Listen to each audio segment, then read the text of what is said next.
అత్యంత సీనియర్ నాయకుడు అయినటువంటి పోలిట్ బ్యూరో సభ్యుడు, సెంట్రల్ మిలిటరీ కమిషన్ ఇన్ఛార్జ్ టిపిలి తిరుపతి ఎలియాస్ దేవుజీ ఎలియాస్ కుముదాదా, అట్లానే సెంట్రల్ కమిటీ సభ్యుడు సీసీఎం అయిన మల్ల రాజిరెడ్డి ఎలియాస్ సంగ్రామ్, వీళ్ళిద్దరితో పాటుగా రాష్ట్ర స్థాయి చెందినటువంటి తెలంగాణ రాష్ట్ర కమిటీ కార్యదర్శి బడే చొక్కారావు ఎలియాస్ దామోదర్ ఎలియాస్ జగన్, మరియు రాష్ట్ర కమిటీ సభ్యుడు స్టేట్ కమిటీ మెంబర్ అయినటువంటి నూనె నరసింహారెడ్డి ఎలియాస్ గంగన్న ఎలియాస్ సన్నుదాదా కూడా అజ్ఞాతాన్ని వీడి బయటికి వచ్చినారు. వారికి మేము అభినందనలు తెలుపుతున్నాం. వీరి యొక్క వివరాలు క్లుప్తంగా ఆల్రెడీ మీకు ఇచ్చినటువంటి నోట్లో ఉన్నాయి, కానీ వీక్షిస్తున్న వాళ్ళ కోసం అని చెప్పి వివరాలు. ఈ తిరుపతి జగిత్యాల జిల్లా కోరుట్లకు చెందినటువంటి వాడు. ఈ పాత కరీంనగర్ జిల్లా, ఇప్పుడు ఉన్నటువంటి జగిత్యాల జిల్లా కోరుట్లకు చెందినటువంటి వ్యక్తి. ఇతనికి ప్రస్తుతం 62 సంవత్సరాలు. ఇతను కోరుట్లలో ప్రాథమిక విద్య పూర్తి చేసుకొని తర్వాత మెట్రికులేషన్ పూర్తి చేసుకొని తర్వాత కోరుట్ల ప్రభుత్వ జూనియర్ కాలేజీలో చేరినప్పుడు, తర్వాత కరీంనగర్లో ఇంటర్మీడియట్ చేస్తున్నప్పుడు ఆర్ఎస్యూతో సంబంధాలు ఏర్పడి ఆ విధంగా విప్లవ రాజకీయాల పట్ల ఆకర్షితుడైనాడు. కోరుట్ల ఆర్ఎస్యు టౌన్ అధ్యక్షునిగా, తర్వాత కరీంనగర్ ఆర్ఎస్యు టౌన్ అధ్యక్షునిగా బాధ్యతలు నిర్వహించినాడు. 78లో సిపిఎంఎల్ పీడబ్ల్యూ కంటే ముందు రూపం ఉన్నటువంటి సిపిఎల్ ఆర్గనైజేషన్ పెట్టినటువంటి జగిత్యాల జైత్యయాత్రలో పాల్గొని దాని ద్వారా ఆకర్షితుడైనాడు. 1982లో సిపిఎంఎల్ పీపుల్స్ వార్లో జాయిన్ అయినాడు. 1980లో ఆ పార్టీ ప్రారంభించారు, అది మీకు తెలుసు. తర్వాత 1984లో ముప్పాళ్ళ లక్ష్మణరావు ఎలియాస్ గణపతి ఇచ్చినటువంటి సూచన మేరకు మల్ల రాజిరెడ్డి ఎలియాస్ సంగ్రామ్, టిపిలి తిరుపతి ఇద్దరు దండకారణ్యానికి వెళ్లారు. అక్కడి నుంచి పూర్తిగా దండకారణ్యంలో మహారాష్ట్రలో తన అజ్ఞాత జీవితాన్ని గడిపినాడు.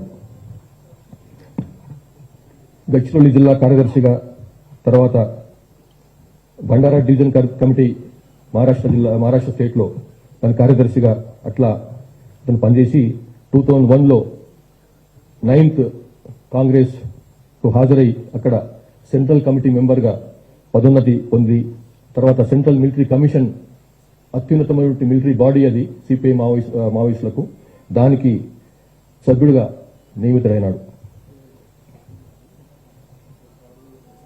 2017లో సెంట్రల్ మిలిటరీ కమిషన్ పూర్తి ఇన్ఛార్జిగా బాధ్యతలు నిర్వహించి ఇప్పటికీ అదే బాధ్యతలో ఉన్నాడు.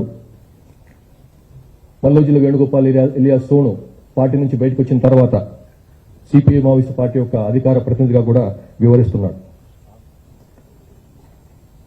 ప్రస్తుతం పోలిట్ బ్యూరో మెంబర్గా సెంట్రల్ మిలిటరీ కమిషన్ ఇన్ఛార్జిగా ఉంటూ అజ్ఞాతం నుంచి బయటకు వచ్చినాడు. తర్వాత మల్లా రాజిరెడ్డి, వీరిది శాస్త్రపల్లి గ్రామం, మంథని మండలం, పెద్దపల్లి జిల్లా, పాత కరీంనగర్ జిల్లా. ఇతను సెంట్రల్ కమిటీ సభ్యుడిగా పనిచేస్తూ ఉన్నాడు. ఇతను నార్మల్ వ్యవసాయ కుటుంబానికి చెందినవాడు. 1975లో రత్నమ్మ తన భార్యను పెళ్లి చేసుకున్న తర్వాత ఆమెతో పాటుగానే ఆమె కూడా అయినంబడే పార్టీలోకి వెళ్లిపోయింది. తర్వాత ఆమె ఛత్తీస్గఢ్ లో జరిగినటువంటి ఎన్కౌంటర్లో 1998లో మరణించింది. ఇతను 71లో ఇంటర్మీడియట్ పూర్తి చేసి 1974లో ఆర్ఎస్యూలో జాయిన్ అయినాడు. మల్లోజిల కోటేశ్వరరావు ఎలియాస్ కిషన్జీ, అతను వెస్ట్ బెంగాల్లో వెస్ట్ బెంగాల్లో ఎన్కౌంటర్లో మరణించినాడు. అతనితో కలిసి ఈ మార్క్సిస్ట్ లెనినిస్ట్ మావోయిస్ట్ సిద్ధాంతాల పట్ల ఆకర్షితుడై అయినాడు. తర్వాత 1980లో సిపిఎంఎల్ పీడబ్ల్యూ ప్రారంభించిన తర్వాత బొగ్గుగనుల ప్రాంతంలో ఉద్యమ నిర్మాణానికి కృషి చేసినాడు. 1988లో అంతకుముందు అరెస్ట్ అయ్యి ఆదిలాబాద్ జైలు నుంచి తప్పించుకొని పారిపోయి సబ్ జైలు నుంచి పారిపోయి 1989లో మళ్ళీ అజ్ఞాత జీవితం మొదలుపెట్టినాడు. సాగర్ నాయకత్వంలోని మంగి ఆదిలాబాద్ జిల్లా మంగి సాయుధ దళంలో పనిచేసినాడు. సరే, ఇవన్నీ డీటెయిల్స్ అన్నీ మీకు. గడ్చిరోలిలో డివిజనల్ కమిటీ సెక్రటరీగా ఆ జిల్లా సెక్రటరీ పనిచేసినాడు. తర్వాత 87లో దండకారణ్య కమిటీకి అప్పుడు పెట్టినటువంటి పీడబ్ల్యూ పెట్టినటువంటి దండకారణ్య కమిటీకి తొలి కార్యదర్శిగా నియమితుడైనాడు. అంతకుముందు ఫారెస్ట్ కమిటీ కార్యదర్శిగా కూడా పనిచేసినాడు. 1990లో సెంట్రల్ కమిటీ సభ్యునిగా నియమితుడై దండకారణ్య స్పెషల్ జోనల్ కమిటీకి గైడ్ చేసేటువంటి బాధ్యతలు అతనికి అప్పగించారు. 2001లో మహారాష్ట్ర, కర్ణాటక, కేరళ, తమిళనాడు సంబంధించినటువంటి ఈ రాష్ట్రాలను కలుపుకొని సౌత్ వెస్ట్ రీజనల్ బ్యూరోను ప్రారంభించగా దానికి అతన్ని ఇన్ఛార్జిగా నియమించారు. తర్వాత 2007లో జరిగినటువంటి యూనిటీ కాంగ్రెస్ లో ఇతన్ని పోలిట్ బ్యూరో సభ్యునిగా నియమించారు. అంటే టాప్ 5-6 అతను ఒకడన్నమాట. 2007లో కేరళ రాష్ట్రంలో సంస్థాగతపరమైనటువంటి కార్యక్రమాల కోసం పోయినప్పుడు అక్కడ అరెస్ట్ అయినాడు. మళ్ళీ 2009లో జైలు నుంచి విడుదలైన తర్వాత మళ్ళీ అజ్ఞాతవాసం ప్రారంభించాడు. 2010 నుంచి 16 వరకు ఛత్తీస్గఢ్ ఒడిశా సరిహద్దు సిఓబి స్పెషల్ జోనల్ కమిటీ కార్యదర్శిగా పనిచేశాడు. తర్వాత 2017లో ఒడిశా రాష్ట్ర కమిటీకి కూడా సెక్రటరీగా ఉంటూ దానికి మార్గదర్శకత్వం వహించాడు. 2022లో దండకారణ్యకు బదిలీ అయ్యి అప్పటి నుంచి ఇప్పటి వరకు దండకారణ్య స్పెషల్ జోనల్ కమిటీకి ఇన్ఛార్జిగా సీసీ మెంబర్స్ తరఫు నుంచి ఇన్ఛార్జిగా కొనసాగుతున్నాడు. ఇక ఇక్కడ బయటకు వచ్చినటువంటి మూడవ నాయకుడు బడే చొక్కారావు ఎలియాస్ దామోదర్.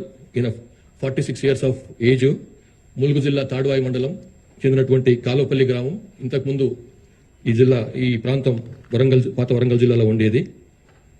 ప్రస్తుతం అతను తెలంగాణ స్టేట్ కమిటీ సెక్రటరీగా బాధ్యతలు నిర్వహిస్తున్నాడు. ఇతను కాలోపల్లికి చెందినటువంటి 10 ఎకరాల తండ్రికి 10 ఎకరాల భూమి ఉన్నది. ఆయన ఫ్యామిలీలో కొంత ఇతని కజిన్ తర్వాత బ్రదర్స్ కూడా కొంత ఈ విప్లవ పార్టీల పట్ల అనుకూలత చూపించిన వాళ్ళు. బడే నాగేశ్వరరావు ఇతని కజిన్ ఎలియాస్ ప్రభాకర్ ఎన్కౌంటర్లో కూడా మరణించినాడు. దామోదర్ బయకపేట తర్వాత రాయనగూడెంలో ఉన్నత పాఠశాలలో చదివి గోవిందరావుపేట ప్రభుత్వ కళాశాలలో ఇంటర్మీడియట్ పూర్తి చేసుకున్నాడు. 96లో 10th క్లాస్ అవుతున్నప్పుడే ఆర్ఎస్ యూత్ పట్ల ఆకర్షితుడై అందులో పనిచేసి ఆర్ఎస్లోకి జాయిన్ అయినాడు. తర్వాత అజ్ఞాతంలోకి వెళ్లిపోయి ఏటూరు నాగారం మహాదేవ్పూర్ ప్రాంతం దళంతో తన అజ్ఞాత జీవితాన్ని ప్రారంభించాడు. తర్వాత ఏటూరు నాగారం మహాదేవ్పూర్ ఏరియా కమిటీకి కార్యదర్శిగా పనిచేసిండు. ఖమ్మం, కరీంనగర్, వరంగల్ డివిజనల్ కమిటీకి సభ్యుడిగా కూడా పనిచేసిండు. తర్వాత 2007లో ఈస్ట్ డివిజన్ కమిటీ కార్యదర్శిగా కూడా నియమించబడ్డాడు. 2015లో తెలంగాణ స్టేట్ కమిటీలో సభ్యునిగా నియమించబడి 2019లో తెలంగాణ రాష్ట్ర కమిటీ మిలిటరీ అఫైర్స్ కూడా అతను ఇన్ఛార్జిగా వ్యవహరిస్తున్నాడు. 2025 జనవరిలో తెలంగాణ రాష్ట్ర కమిటీ సెక్రటరీగా నియమించబడి ఇప్పటి వరకు ఆ బాధ్యతలు నిర్వహిస్తున్నాడు. Nune Narasimha Reddy, alias Gangann, alias Rahul, alias Sannudada. ఈయనకి 62 ఏళ్ల వయసు. ఆంధ్రప్రదేశ్ రాష్ట్రంలోని గుంటూరు జిల్లా కాకుమాన మండలం వల్లూరు గ్రామానికి చెందినవాడు. ఇతను దండకారణ్య స్పెషల్ జోనల్ కమిటీలో ఉన్నాడు. పొలిటికల్ ఎడ్యుకేషన్ వివరాలు చూస్తుంటాడు.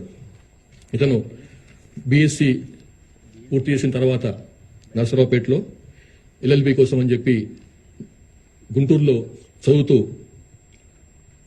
ఆర్ఎస్యు కలాపాల పట్ల ఆకర్షితుడైపోయి యూజీ అయిపోయినాడు. 1990లో దుర్గిదళంలో పనిచేశాడు. అట్లానే ఇంకా రకరకాలుగా డిఫరెంట్ ప్లేస్ లో పనిచేసిండు. కానీ 2002లో అతను విజయవాడలో పోలీసులు అరెస్ట్ చేయగా మళ్ళీ 2004లో బయటకు వచ్చి మళ్ళీ ఆ టైంలో 2004లో జరిగినటువంటి చర్చల కార్యక్రమంలో అప్పుడే రాష్ట్ర ప్రభుత్వానికి సిపిఎంఎల్ పీడబ్ల్యూకి మధ్య జరిగినటువంటి చర్చలలో అతను ఆ చర్చలకు ఉన్నటువంటి మెయిన్ సభ్యులకు సహకరించాడు.